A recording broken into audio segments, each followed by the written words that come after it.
All right. It's recording.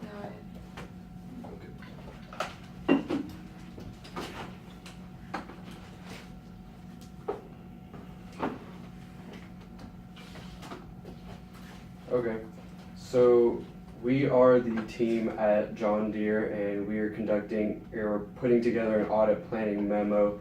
And my name is James. My name's Christina. And David. Okay, so just to give you a little bit of background information on John Deere. John Deere, it was founded originally in 1837, and the man, John Deere, he was actually a blacksmith and inventor who used his skills to create products that would basically streamline agricultural processes. And it initially started with steel plows, and over time it turned into some of the most advanced machinery on the market, which includes tractors, harvesters, their famous riding lawnmowers, and other outdoor power systems.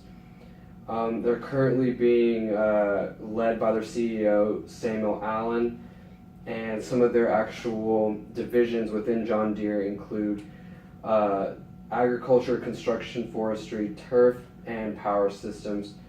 And over time, John Deere has expanded outside of the United States and is considered one of the largest global brands to date. With our client acceptance, we actually, before we accept our client, we had a few procedures that we followed, and this included inquiring management for any sort of fraud or misappropriations or any sort of incentives to cause fraud, and based off of that, they came out clean, nothing out of the ordinary. They presented us with all their financial statements, so there were no scope limitations. And we then inquired their legal team of any sort of contingent liabilities or any sort of big legal factors. And things that came up were product liability, retail credit, software licensing, and anything that they basically do throughout their ordinary nature of their business. And based off of that and their legal team, we can see that there's nothing that could cause a material effect on the financial statements. Based off of that, we can see that there's nothing that really stands out to us, and John Deere is going to be limited risk to us as a client.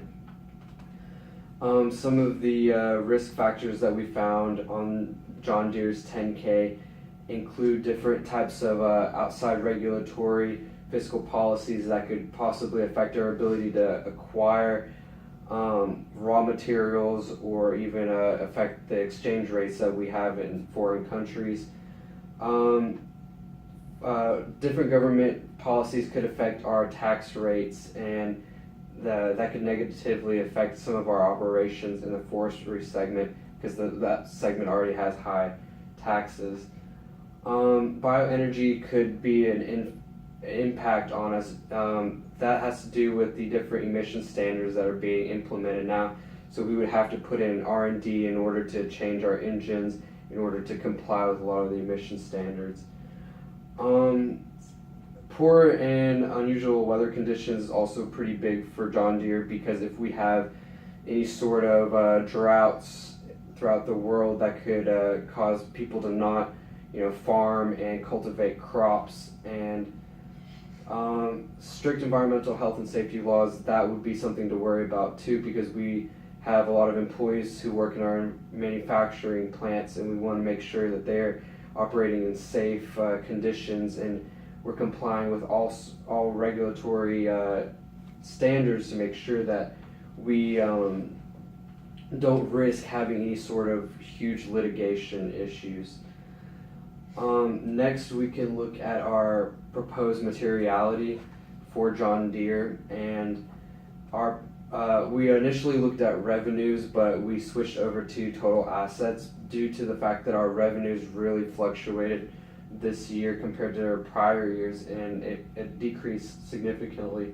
So we chose total assets because it was pretty steady across the past few years, and our actual assets for this year, our total assets are $25.3 billion, and we used applied 1% of materiality to that, which gives us an overall materiality of $253 million.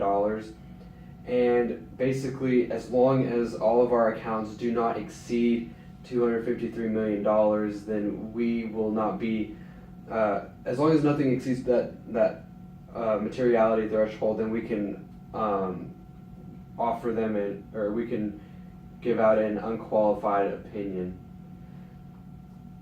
Oh, Good job. I was trying to get it in 5 minutes. You're good.